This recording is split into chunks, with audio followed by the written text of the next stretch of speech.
வணக்கம் கவி உறவுகளே, நான் கன்னிக்கோவில் ராஜா. 12 ஜூலை 2025 அமெரிக்காவில் ஜூம் வழியாக இந்த வலசை சென்ற வண்ண மயில்கள் நூல் வெளியாகியிருக்கு. இந்த நூலை தொகுத்தவங்க கவிஞர் நெல்லை அன்புடன் ஆனந்தி.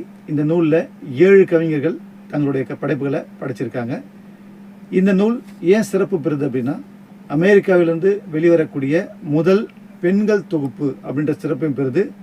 ரெண்டாவது, தமிழ்நாட்டில் மொத்தமே பெண்கள் தொகுப்பு 3 தான் இது வரைக்கும் வந்திருக்கு. இது 4வது நூல் அப்படின்ற பெருமையும் இந்த நூலுக்கு கிடைச்சிருக்கு. இதிலிருந்து ஒவ்வொரு கவிஞருடைய ஒரு கவிதையை மட்டும் நாம் இங்கே பார்க்கலாம். முதல்ல கவிஞர் கல்பனா சுரேன் அவர்களுடைய ஒரு கவிதை. காகிதம் எழுப்பும் ஓசையில்லா விசும்பல். காகிதம் எழுப்பும் ஓசையில்லா விசும்பல், வெட்டப்பட்ட மரம். ஒவ்வொரு கவிதையோட விளக்கத்தை நான் சொல்ல விரும்பலை. ஆனால் அந்த கவிதையை நம்ம படிக்கும் போதே அதோட விளக்கம் நமக்குள்ள இடம் பெற்றணும் அப்படின்னு நான் நம்புகிறேன். அதே மாதிரி அடுத்ததாக மா வி கனிமொழி அவர்களுடைய ஒரு கவிதை. மீன்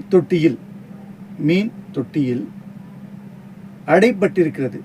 மீன் தொட்டியில் அடைப்பட்டிருக்கிறது கூழாங்கற்களோடு கடல். அடுத்ததாக கவிஞர் நளினி சுந்தரராஜன் அவர்களுடைய ஒரு கவிதை. வெட்டப்போகிறார்கள் நாளை, அவர்களுக்கும் நிழல், மரத்தின் கருணை. அடுத்ததாக கவிஞர் மேனகா நரேஷ் அவர்களுடைய ஒரு கவிதை. மலையில் சறுக்கும் மாலை நேர சூரியன், விளிம்பில் இரவு. அடுத்ததாக ராஜி வாஞ்சி அப்படின்ற கவிஞருடைய கவிதை. வயலெங்கும் கலை மறுவுழவு நடக்கவில்லை, மனை விற்பனைக்கு. அடுத்ததாக ஷீலா ரமணி அவர்களுடைய கவிதை. கையெல்லாம் களிமண், பசி மயக்கத்தில் தொழிலாளி, சிரித்தார் லாஃபிங் புத்தா. அடுத்ததாக இந்த நூலை தொகுத்திருக்கக்கூடிய கவிஞர் நெல்லை அன்புடன் ஆனந்தி அவர்களுடைய கவிதை.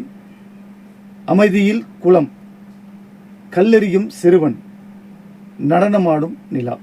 அமைதியில் குளம், கல்லெறியும் சிறுவன், நடனமாடும் நிலா. எந்த ஒரு தொகுப்பிலையும் முழுக்க ஐக்கு தொகுப்பாக அந்த தொகுப்பு அமையாது. அதில் சென்றிவு கலந்திருக்கும். இந்த தொகுப்பிலையும் அது மாதிரியான கவிதைகள் கலந்திருக்கு. ஆனாலும் படிப்பதற்கு சுவையாக இருக்கிறது. இந்த நூலை நூலேணி பதிப்பகம் வெளியிட்டிருக்கு. நன்றி, வணக்கம்.